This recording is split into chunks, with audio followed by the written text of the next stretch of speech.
Howdy folks, it's Meandering Mike in the man cave of madness. It is the middle of the afternoon and we are doing our after action review of Santiago Campaign 1898. This is in Paper Wars Magazine 102 from Compass Games. So this is not a full game review. This is an after action review. I've played the game once. I did finish. For those of you that were watching my how to play with partial playthrough, sounded like I wasn't going to finish, and at first I wasn't, but I decided to go through and play it all the way through, despite the fact that Santiago had fallen to the Cuban guerrillas on the very first turn, which permanently eliminates the Spanish supply source. I wanted to see what was going to happen anyway, so I did play through it once. We'll talk about how I felt about the play of the game, and I will talk more about the rules issues that were encountered, additional ones that I haven't covered, and that. But this is not a complete game review. I think in general, you need to play a game at least 2 or 3 times to review things. In the olden days, we probably said, oh, you need to play a game 10 times or something, which is obviously you can't do for some large monster games and stuff. You can't play it that much. But so again, this is an after action review with commentary, and we'll talk a little bit about some reading material. Not as much as I often sometimes do. And one of the things I want to say is that my strategy, philosophy, when I come to a game, sometimes I discover a game and I play the game and then I read some of the history. That's normal for me. Occasionally I will read about a topic and say, hey, let me go find a game. But usually it's I play a game first, then I seek out or read any accompanying historical material. Because usually I want to experience the game as it is in the rules. I want to see what it's telling me, what it's portraying to me. You know, what is on the map here? What am I seeing? What am I experiencing? What do the units tell me in their strengths and how they interact? And then I want to see, okay, how does this mesh to some actual, historical accounts and overviews of the war and the tactics that were supposedly involved in the real world, etc. So that's the way I usually come from these things. So I had not read the article in Paper Wars magazine. And so one of the viewers commented that, early on I said, I think it was in the unboxing or the unbagging, that looking at the values of some of these counters, and this is a Spanish battalion, and comparing it to an American regiment, and looking at those differences here. I'm going to tilt down a little better. Here, let's put them right here so we can see them. Yeah, so this unit has 3 times as much firepower, even though regiments typically composed of 2 to 3 battalions. And this has more than twice the shock value, etc. It's like, wow, is there really that an extreme? And in the article here, they did indeed mention, sort of at the end, kind of in a little throwaway section, I don't call it throwaway section, almost an afterthought, but lessons learned. They talk about, so at Al-Kani, some 500 riflemen armed with Mauser rifles that fired steel-jacketed, high-velocity, smokeless bullets held for 12 hours against a 4,000-man assault. So that's trying to give you an idea of maybe why these Spanish units here have so much higher values than the Americans. It doesn't completely explain it, but even with that, they talk about elsewhere the Al-Kani battle, and the numbers are not the same. They say, well, it was a 6,000 men assaulting against 850 men. So I'm not sure, if the historical article also was not proofed and edited as much as, say, the rules were. As you know, I have a little peeve with the rules for this game as they were published, and even after they've been errated, there's still issues. Now, I don't want anyone to think I'm saying don't buy this game, okay? You may enjoy this topic and you want to learn more. You might have a greater rules ambiguity than I do, and you might not care about errata as long as you can get a final set of rules that you can play by. Maybe you're used to, wanting to house rules things more and that. So maybe I'm just getting more grumbly in my grognardness that I'm more and more grumbly in my old age. But so I'm not telling anyone don't buy the game. Okay. You may love this game, and I could see enjoying it more after house ruling some stuff. So I'll talk about that a little more at the end. So let's talk about my playthrough of this game. What went on, and lead into some of the issues about things that you want to watch out for, or that you may want to house rule, etc. Okay, now the first thing to notice here is the Americans historically landed here at Daiquiri and then later at Siboney. They have that mentioned in the historical setup, where starting on turn 3, if Siboney's unoccupied, there's follow-on troops that can land here or here. Now, in my game, the Spanish purposely held Siboney. They didn't run away like they did historically. They actually moved some troops forward, not to fight the Americans, but just to slow them down. And the Americans have such slow movement allowances. 2. These are daily turns, and these are like mile hexes. Someone has commented on Board Game Geek that seems low. The developer said, well, it looks like historically accurate progress. And I don't know. You could have historically accurate progress to the degree that you would rely on column marching over and over again. Column marching is where you don't start next to an enemy unit, you never move next to an enemy unit, and then you can move double. So as long as the Spanish are nowhere around, you can advance up here and start to hit over here, start to have fights here and near San Juan Hill and the El Viso Fort and El Caney at a historical time frame. Only if the Spanish basically abandoned this whole area here, which they basically did historically. I think there was maybe some little skirmishing in and around here, but you're under no obligation to perform that. There is no command and control morale type rules for sort of the operational control or movement of the Spanish. And so in my game, the Spanish smartly stayed as close as they could to the Americans, not being within striking range. So they try to be like 3 movement points away, because the Americans, if they moved 2 and could get next to them, they could hit them. So you stay 3 movement points away, basically, and that means the Americans can't column move and move a full 4. So they could column move and move 3, and so by playing a little cat and mouse game and falling back with units and the Americans are going to need to move along the railroad and keep the rail for supply. But again, supply doesn't affect movement, only affects combat. If you're out of supply, the moment of combat, you have.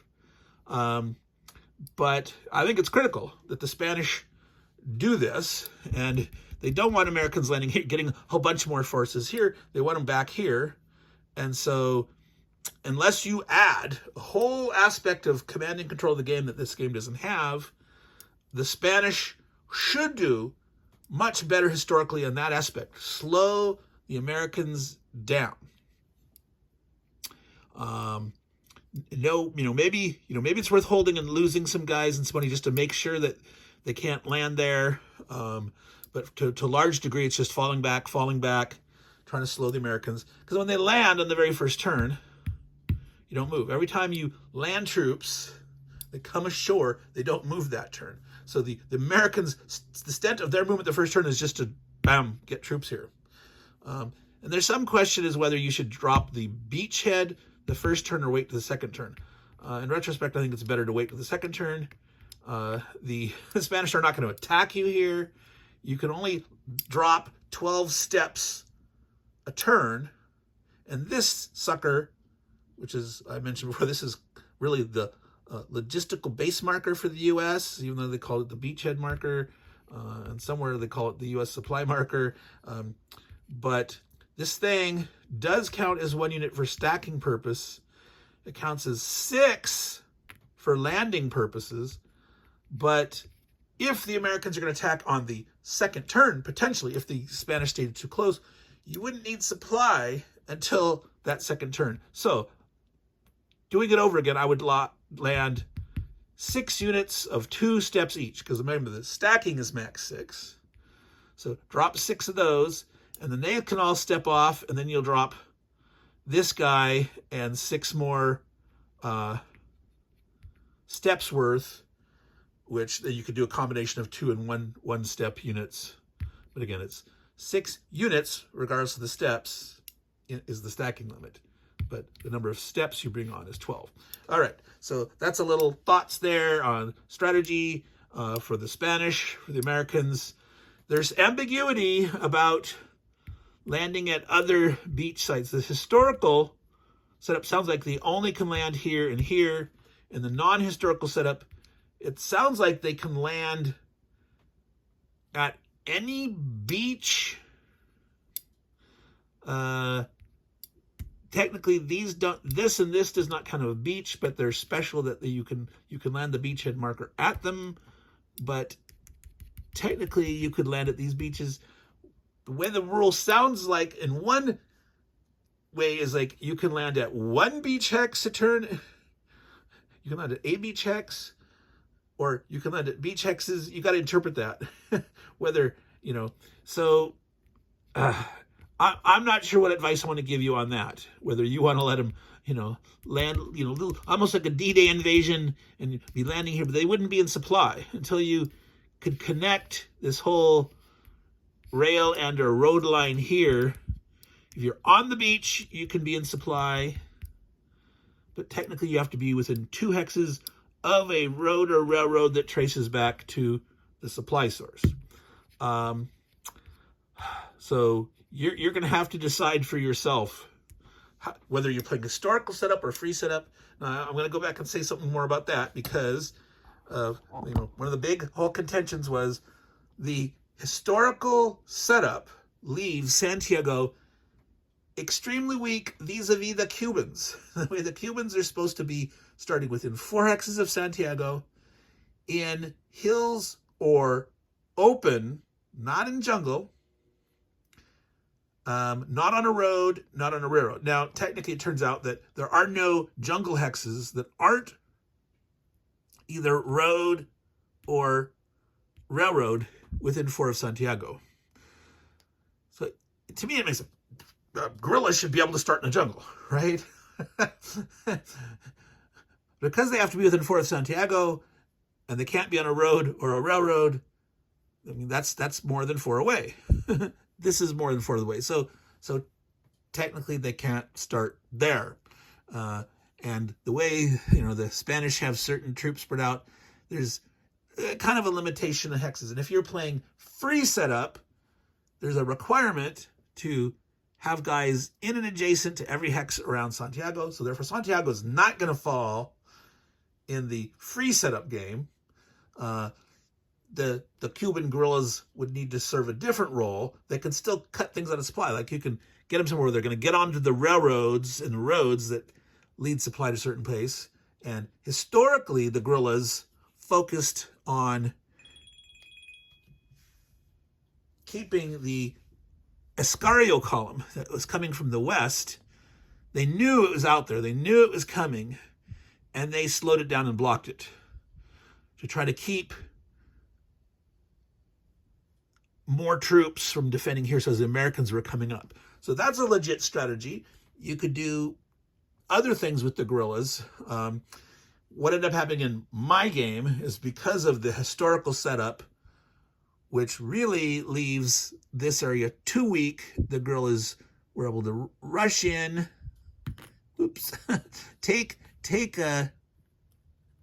walk right in to the north part here and attack and take Santiago. And then they ran in here. There's not enough troops for the Spanish to occupy all the Spanish objective hexes at the start. So at this point, I'm going to say my recommendation is, if you want historical setup, modify it slightly. Okay. In the historical setup, oops, sorry for that, out of focus there. There's a fair number of units around here. Take at least one of the units from here. There's 2 units that start here. Take at least one of those units. So say 1 unit, maybe 2 units from here, and use those 2 or 3 units to put around Santiago to make sure it's safe enough. In the free setup, there's a certain, let's see, which one is it? It's one of the most powerful. There's like 2 here, this one. The Naval Battalion. This one starts in Santiago in the free setup. So the free setup has some not so free parts, and that's the defense of Santiago, where this starts in Santiago and you have to have every hex around Santiago occupied. This in the historical setup has to start like here or here. And so if instead you say, hey, this guy starts in Santiago, and you can take like 1 or 2 other units to put around there, that would be enough to make it so the Cuban guerrillas are not going to take Santiago at the beginning. And the big gotcha of Santiago falling is the Spanish will be forever out of supply. Because once Santiago falls, it no longer operates as a supply source, even if they take it back the very next turn. Now that seems weird to me. However, after reading after the fact, they basically had all their local supplies stored in Santiago. And while there was more troops out in the countryside, they didn't necessarily have enough supplies themselves. So if they had actually came in, they weren't necessarily bringing enough supplies with them. So it really would have been a major blow to the Spanish to lose Santiago early. I could see saying something like, if Santiago falls, like, roll a die 6, and, that's how many turns worth are left if the Spanish retake Santiago. Like if they took it right away, there'd be, from 1 turn had gone by, there'd be from 0 to 5 turns left. And 2 turns have gone by, they take it, there'd be, only up to 4, etc. You could do something like that. But it shouldn't be a problem if you either use the free setup. The problem with the free setup is I like the idea of personally a historical setup, but with a little more freedom within it, right? So again, a little less units here, but still there should be units here. I think the Spanish should have the chance to try to do the slowing action, the rearguard action, to slow down this American drive there. But if historically all the Spanish took off, I don't know. You'd have to recreate some kind of command control rules of, are they going to stay and fight or not? But that's not integral to the game for any other portion of it. So I don't know what you want to do. You could decide if you want to, house rule something in that regards. All right, so I want to talk something about the objective hex. How do you win this game? Because I got a little pet peeve with it, and it's random. It's random. Okay, for both sides. There is no automatic victory for the U.S. The U.S., according to the rules as written, even if the U.S. kills every single Spanish unit, takes every single Spanish objective, the Spanish do not automatically surrender. There's a table that you have to roll on. And so it's a 3-column table.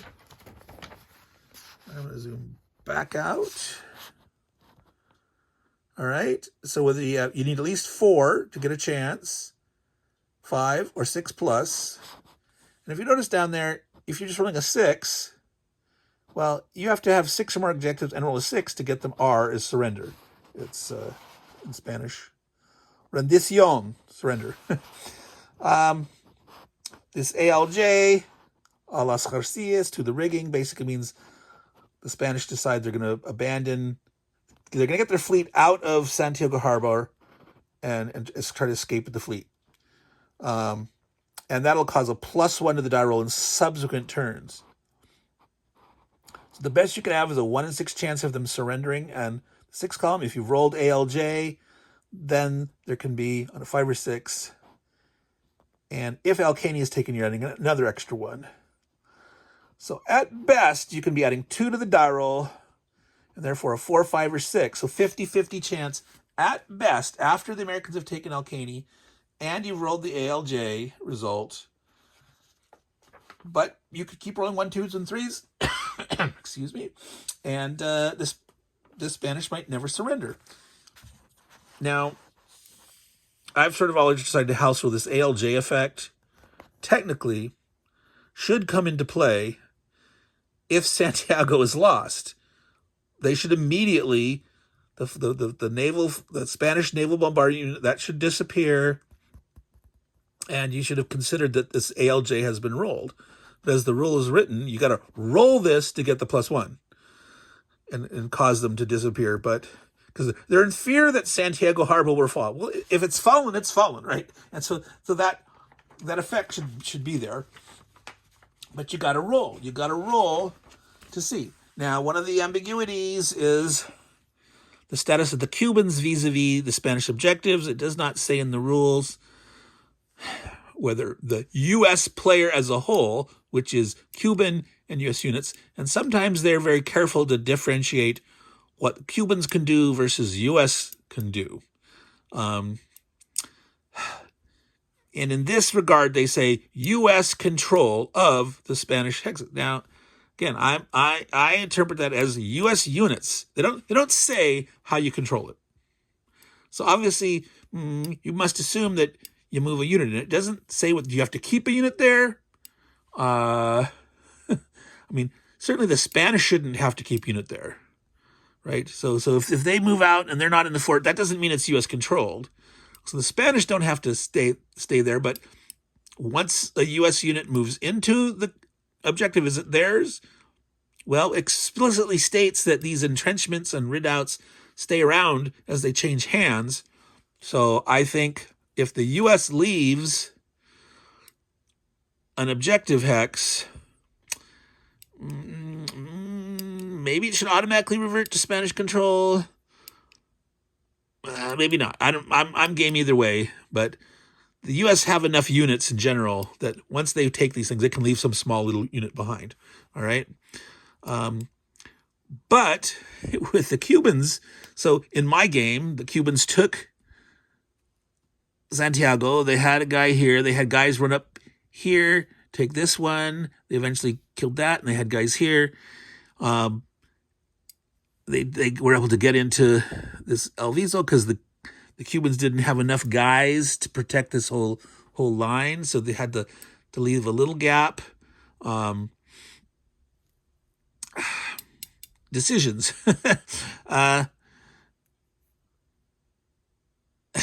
I'm still of the view that the Cubans should not count.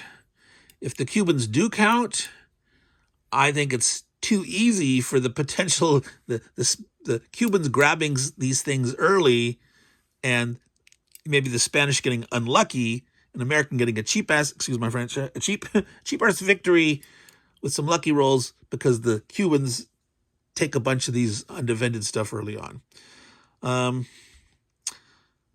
So now I said there's randomness on both sides, right? Well, the Americans can lose early due to casualties as they take step losses in combat and from the yellow fever. I have not discussed yellow fever.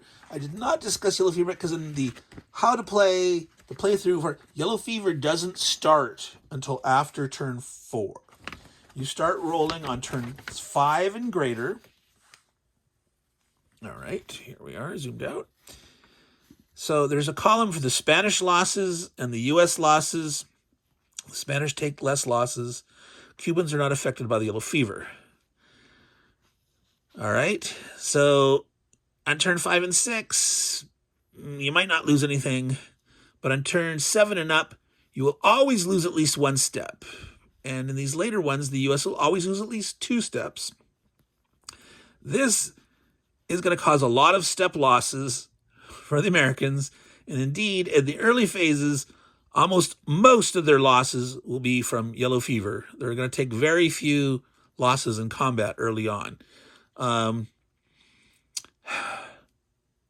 Now, the U.S. can afford it. They've got a ton of units. They've got a lot of weaker units. Remember, we were looking at the comparison between these strengths, right? Well, this is, pretty weak. This is the kind of guy you want to take a loss on. He's a 1-3-2. Take a loss. He's a 1-1-2. You spread those out. You still have dudes left over that are going to occupy and hold objectives and things. They're going to spread it around. The Spanish take less losses, but it's going to hurt them more because they got some small units too, but once they've lost all those, and it's digging into really powerful units, and they're taking yellow fever losses on those, and it's going to really hurt. So it seems that the yellow fever rules, I don't know, if they need a little tweaking, that it doesn't account for that as much, that the Spanish almost seem to be hurt. Well, they do. They are hurt more militarily by their yellow fever losses than the Americans. And the Spanish, as part of this, they were waiting, trying to hold out long enough. They knew there's a yellow fever season in Cuba, and they were trying to hold out long enough for the Americans to be decimated by yellow fever, hoping that they would go home. And that's what happened in my game. We'll get to that result in a minute. But I think it hurts the Spanish too much. So there's some room there to look at this rule, try to figure out, well, how do you account for that somehow? And the Spanish, are going to fall apart as turns goes by. So now, what does this all mean, though? What is the implication? There's a lot of losses to the U.S. that's going to happen here, which militarily it doesn't hurt them as much as the Spanish. But there is this chart over here.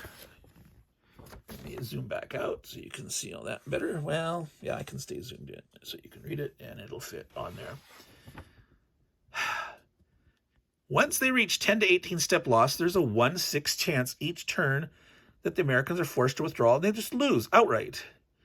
19 to 22, 5/6 at 23 or more steps, 50-50 chance each turn. So again, it's very dicey on both sides. Oh, are the Americans going to leave? Do they force the Spanish to withdraw? Is that realistic? Maybe.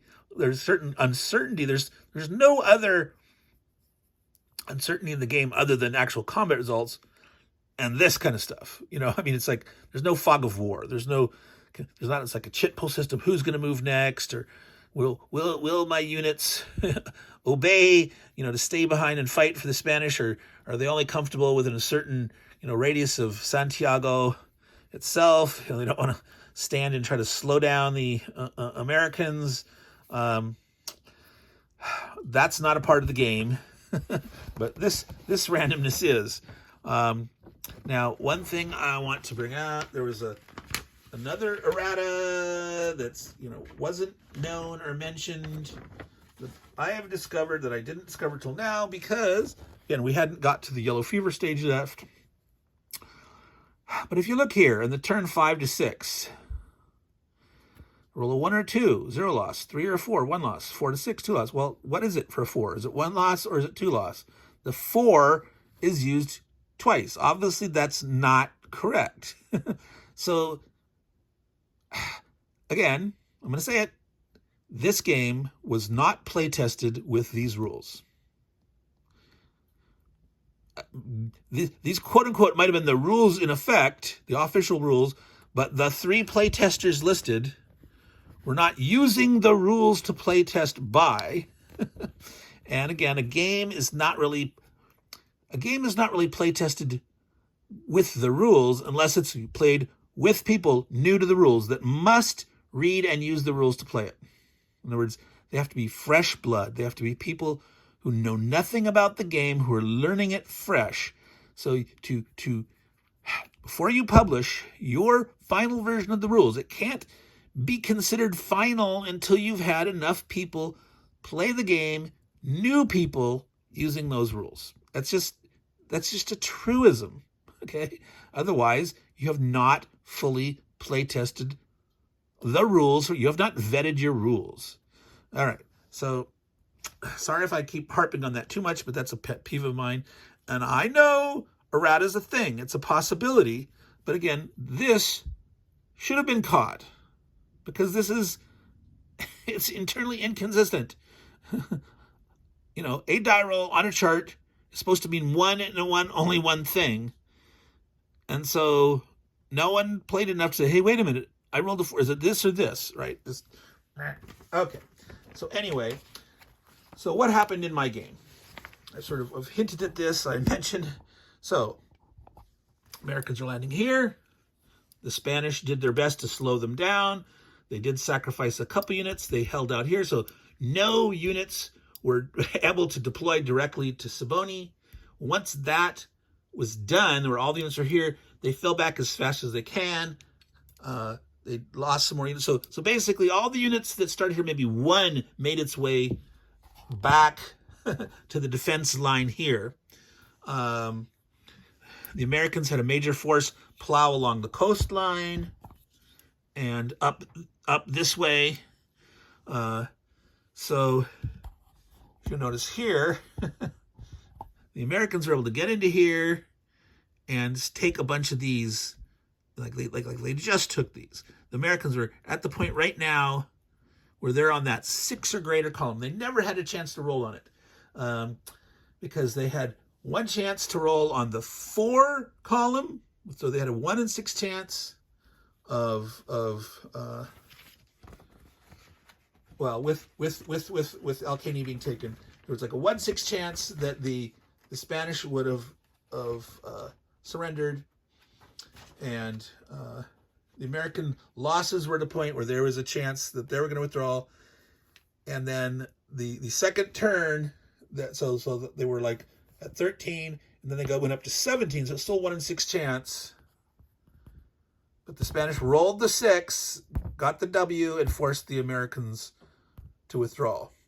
And so even though the Spanish were out of supply from their turn went on, the Cubans took Santiago, the Spanish were able to, they condensed their force enough, they were able to drive off some of the Cubans. They couldn't really fight the Americans, you know, and they tried not to fight it, but they did their slow down. They slowed them down, kept them from column moving too much, and they sacrificed a few units to stay behind. You know, once the Americans started getting up here, it was basically a stack with Teddy Roosevelt and the signal detachment, and he had like the machine gunner unit. Yeah, so this stack, this is like their best regiment, a 362. Let's zoom in so you can see it. Now, just you normally want to have more in the stack, but this is what was leading the vanguard, what we had available as they were moving forward, and this unit just kept moving up and was pushing back the little sacrificial guys, was driving as fast as he can.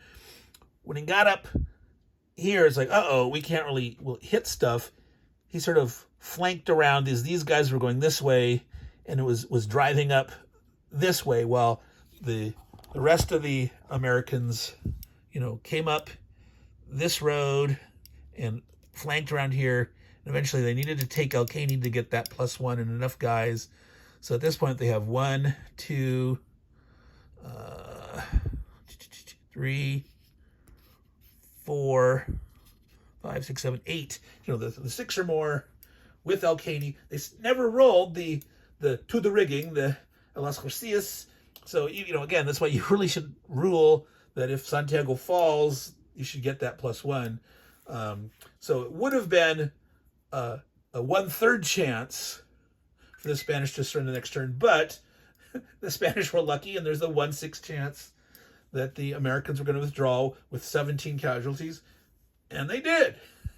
So it's like, despite the fact that everything was stacked against the Spanish because they'd lost supply, they got lucky dice-wise.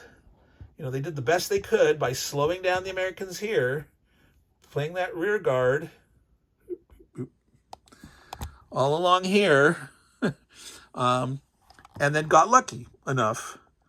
So in their case, the yellow fever did enough to get them to win, but they were losing so many valuable troops, here, that these things started to collapse, and they're at the point where, they were going to lose more. But they're already at the point where it's like 6+ is the best column. So again, 50-50 is the best per turn to make the surrender. Without the ALJ result, 1/3 is the best. And the American chance of doing it, next turn it was going to be guaranteed to be at least a 1/3 chance per turn, and shortly thereafter it would be 50-50. So in some ways it was interesting at the end, that little tenseness that was coming up. This, oh my goodness, the Spanish can actually win this, and they did by getting lucky. But to go through all that was kind of like, the combats themselves are not that enjoyable. The whole issue, again, and I've gone over this multiple times. Like, this was defined as a defensive fire table. Supposedly, it's also the offensive fire table. But you almost never, ever, ever have an offensive result that makes sense, because rarely do you have this much firepower where you're going to do a step loss. I mean, there's times where you will, but again, is they're falling back until they get here to mass, and there's not a defined disorganized, or disrupted as they called it in one place, but that result on offense technically has no effect. And again, I've thought about that what should you do if the offensive player, you can't say an offensive makes the defender not defend at all, having a 0 strength, because that could mean a 1 strength unit like this. A 1 strength unit could attack the enemy. All right?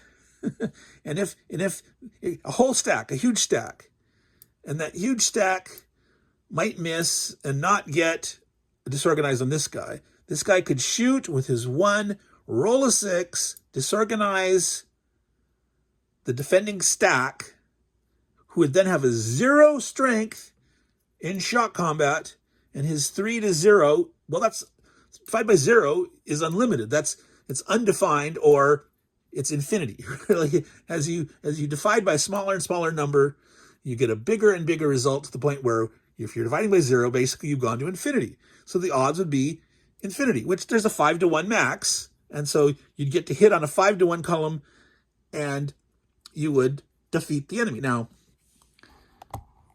on this column here,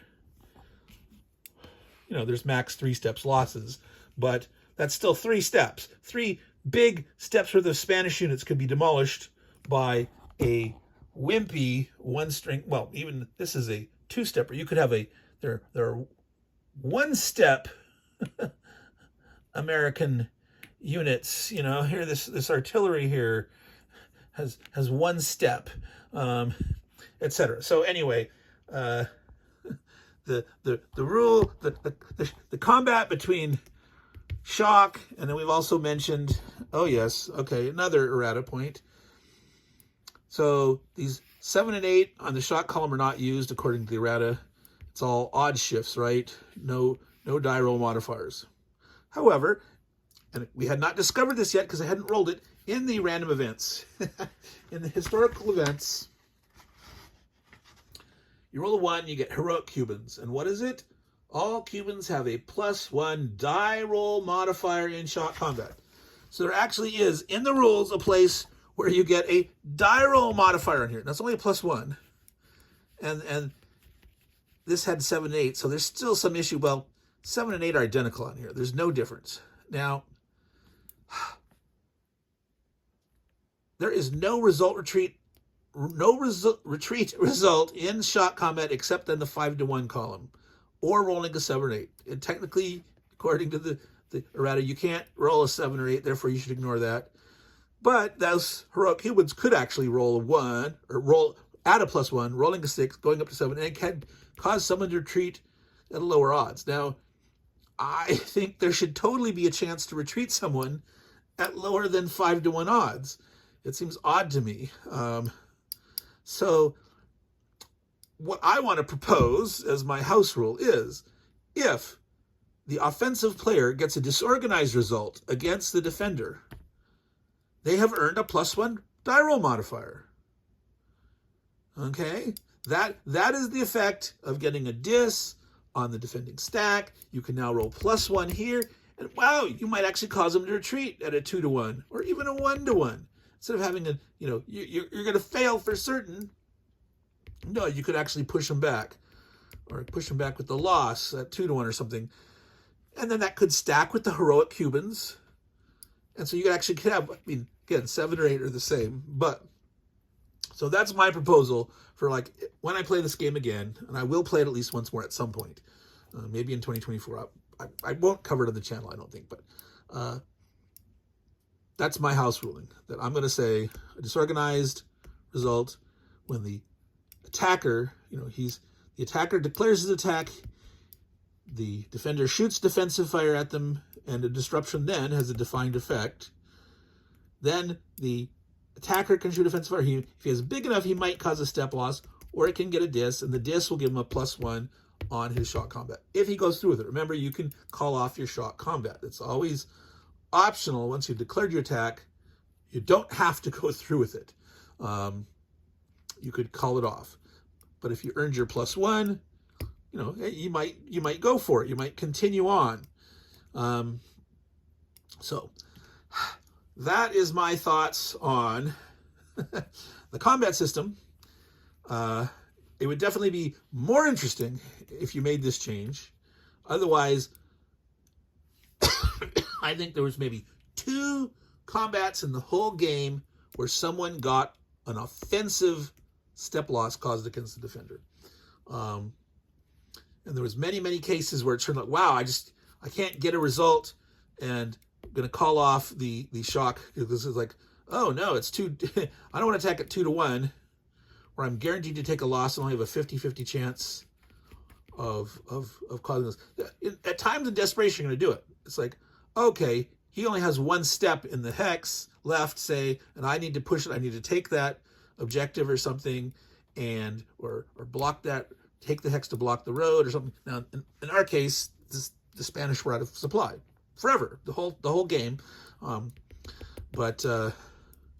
Yeah, I just think it'd be interesting if you define and have, and I think, to me, that's an interesting, exciting result. Actually giving a different benefit for the attacking disorganized that actually helps them in a defined way, that actually gives a chance to have a retreat result down here. So that's my suggestion there. My suggestion for the setup is, if you like historical setups, use it and modify it.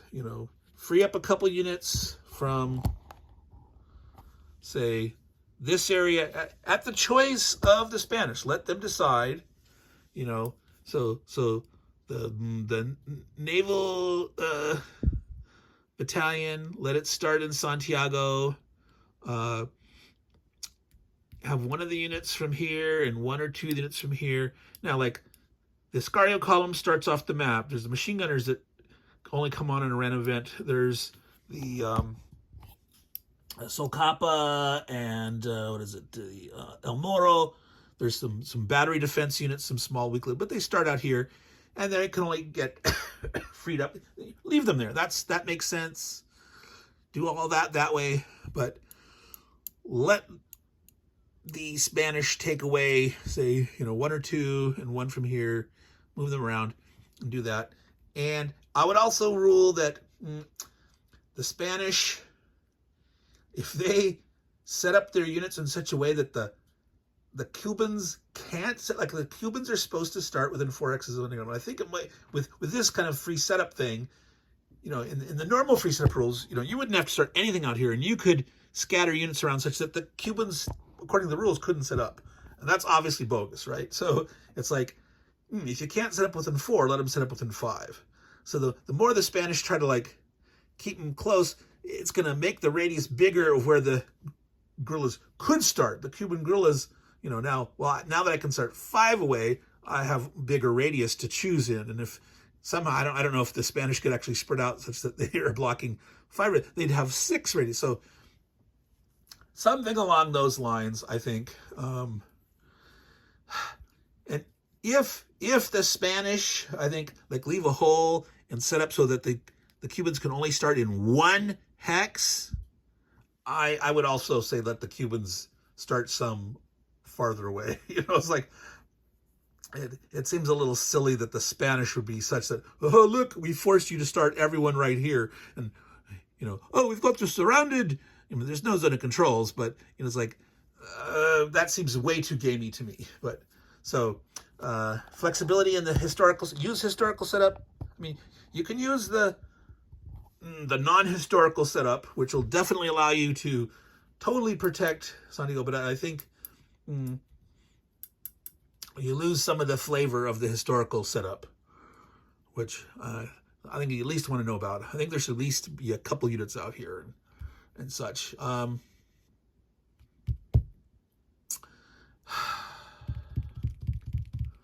Yep, definitely either get clear. I'm going to be writing the developers and asking for clarification on like what their intent was after they seemingly after the fact stated that that defensive fire table is also for offensive fire, but obviously as written there, and again, no one played with these rules and these charts as written and actually played the way that was indicated in the errata.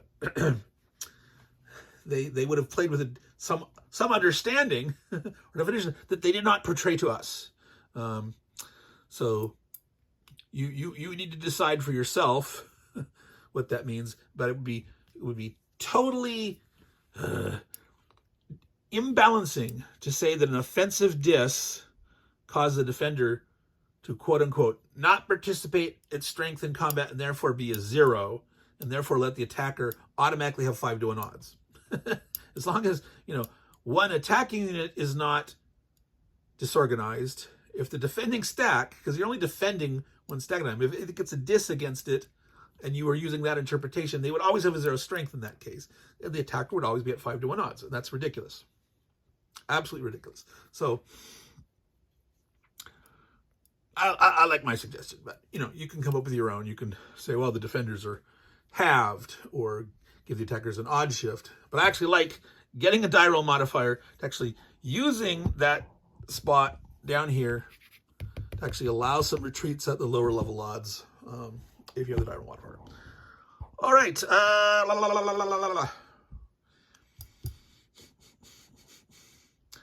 So, I'm not sure what other comments. I'll talk about reading material a little more. The article in the magazine, Paper Wars magazine, was written by the designer, Javier Romero. Put out there are a little bit of inconsistencies there, talking about like, well, how many troops were actually fighting at El Caney? Maybe they meant, that of the troops that fought at El Caney, 500. Focus there, had the Mausers with steel jackets and the high velocity smokeless bullets, etc. And there was 850 total, but then that doesn't still jive with how many U.S. troops were. Was it 6,000 or was it 4,000? That doesn't jive. There's also an error in the attack that happened in and around El Caney. Proviso happened on July 1st, but up here they say June 1st. That's obviously wrong. So again, some typos and things like that. Can't remember if I already covered that or not. Or I know I mentioned the rifles and the counter Delcani and that stuff. But let's look at this book. Let's zoom back out. So good old Osprey titles, you know, in general, they're useful. Sometimes they have inaccuracies, sometimes they don't. There's obviously quite a bit more here. Now, you'll notice, let's see here, there's a nice timeline. There's the precursor stuff. You know, there was the USS Maine. Remember the Maine, you know, blew up, and that sort of sparked this whole, quote unquote, blows up. Declaration of war and stuff. I did not realize, and it's not on this timeline here, but it's on another map, that the Americans had landed and taken Guantanamo on June 1st. And Guantanamo's not that far away down this way. So I'm not sure if it was 20 mile-ish or so away, because, you know, these are mile hexes, so it's off map this way, but not super far away. And then they started landing here on June 22nd. So different forces. So the American Fifth Corps came and landed here. They had been navally blockading. No, wait a minute. Did I say the first? Maybe it was the 10th. Guantanamo, I believe, was the 10th. Did I misstate that? The naval blockade of Santiago started happening on July 1st. See, that's the problem. I didn't take notes. I was doing it from memory. No, that's not there. Well, I'll go on, but it's one of those two. So July 1st was when the fighting was happening along here. And then sort of basically they took all this, the Americans were sitting here, and then they were basically, quote unquote, sieging Santiago from like July 2nd, 3rd onward.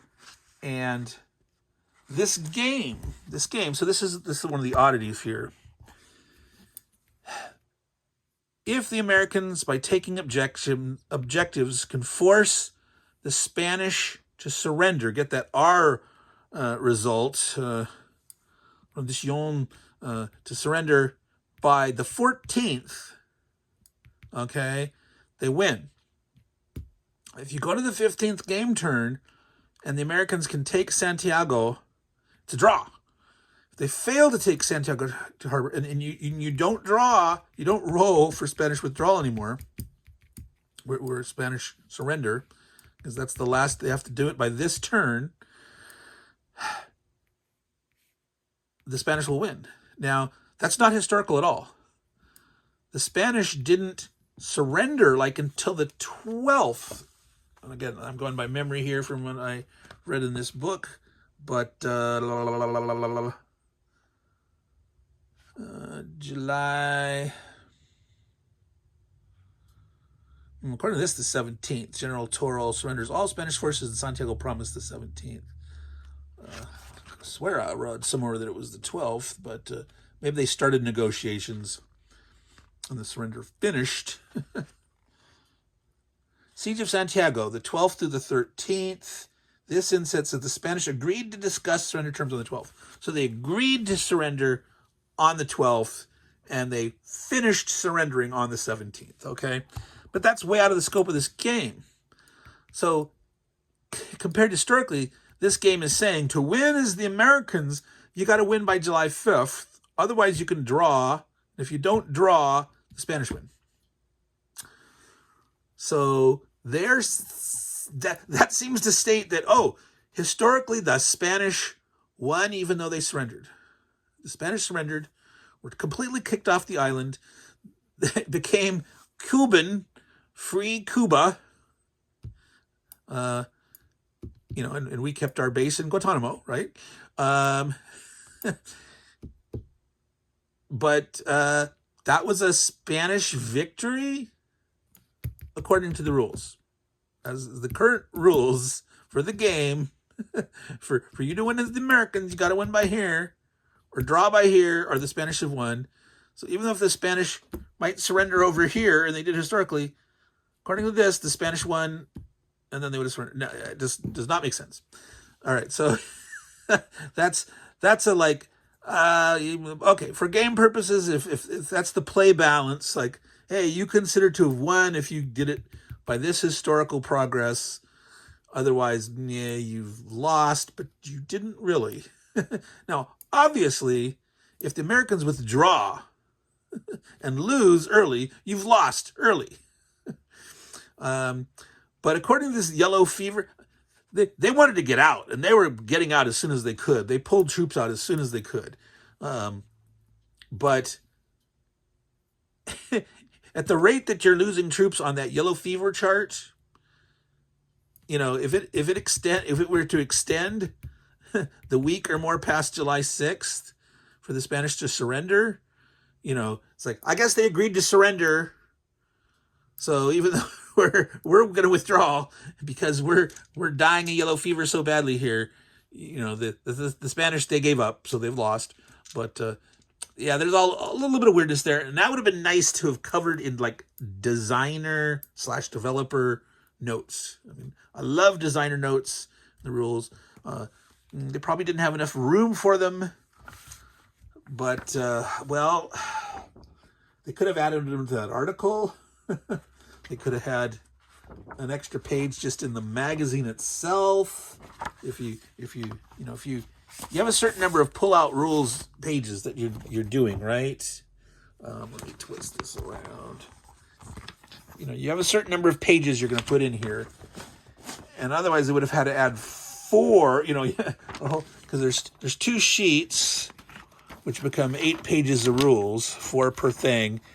And, if you're going to have you're adding a whole 4 more. So I don't know. They should have put another page in the magazine that was the equivalent of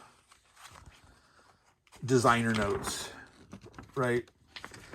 Because I would have liked to have their discussion of like the unit values and the movement allowance and the rates for the scale. It just does seem a little slow for the U.S. The developer has said, well, it seems to properly reflect the operational pace of the campaign. I guess so, except if the Spanish actually would have resisted. So it's just sort of like, if if there's no Spanish defending between here and until about here, yeah. The other thing to notice is the random event table has a chance for bad weather. And I rolled that twice in about it ended on the 12th turn for me, on July 3rd, the 12th turn. You don't roll on the very first turn, so on average you would roll about 2 of those. You might get lucky and not roll once or nonce, or you might get unlucky and roll a bunch of times. The effect of the bad weather is no effect on the road or rail movement. Costs you 2 to move into the clear, costs you 3 to move in the jungle. No effect for the hills. So if you're entering the hills, whether it's bad or not, in this rule, it's the same. On the road, you can still move your one or the road, moving along the rail bed or the road bed. So you can still make progress that way without slowing down. Okay, Meandering Mike, Man Cave of Madness. We're at the hour mark. This is more than I want to do, but again, we had a lot to talk about. The actual play of the game. And again, I sort of enjoyed myself at the end. There was the tension of the yellow fever hitting, which was, hitting the Americans towards, more and more odds of having to withdraw. The Spanish were just starting to crumble more because of yellow fever losses. The Americans were getting some big stack pushes. Teddy could hit one, and then you'd stack up one other place, and you sort of try to push back. So it was a little interesting but to go through all that effort with all the rules ambiguity, I think, getting some some answers from the developers and or house ruling things and saying, this is how I'm playing, I'd enjoy it a lot more. And I think using that offensive disc, giving a +1 die roll modifier, I'm going to try that one and do my modified historical setup. Might do something like historically, you land at these beachheads, but maybe one other beach hex a turn. You can land one unit at one of these other beaches each turn or something. So you can land a stack, here or eventually here once you take it, but you can do one other guy at a beach, maybe something like that. Still counts against your 12. So that's it, folks. Meandering Mike, Man Cave of Madness, Santiago Campaign, 1898, Paper Wars number 102, from Compass Games. By all means, if you enjoy this topic in history, get it. Just be ready to deal with the issues. And as I said, make sure you get the errata on Board Game Geek in the errata file, not just the responses in a post there, because you'll want to read that ruling, answer to question number 7, and then just go. I should compile my own set of errata issues that I put somewhere. I'll try to remember to do that and put it in the comments somewhere. Maybe I'll put it into my community tab, a post there of the other things that I've discovered that need clarification one way or the other. So yeah, there we go. That was my experience. Again, I'm not gonna give it a rating here as a review. This is my experience, my after action review, my experience with the rules and all that stuff. And what you might want to do if you decide to engage with this game, and questions you'll have to answer for yourself, and what you do from there. Okay, so everyone, take care. And ciao. And if you're seeing this on Monday night or Tuesday day, I've got a game giveaway going on. And so make sure you sign up for the game giveaway. We're giving away 3 different games. Take care and ciao.